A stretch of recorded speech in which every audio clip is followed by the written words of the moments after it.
Hello and welcome. So how do you buy on TikTok Shop PC?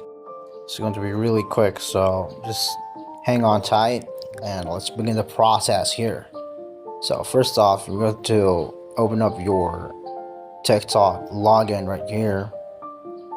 This is the site. If you have a shop, it's not going to work if you have a shop like an e-commerce shop on TikTok. No, just go ahead and log in to the TikTok account here. As you can see, mine's already linked here in the computer.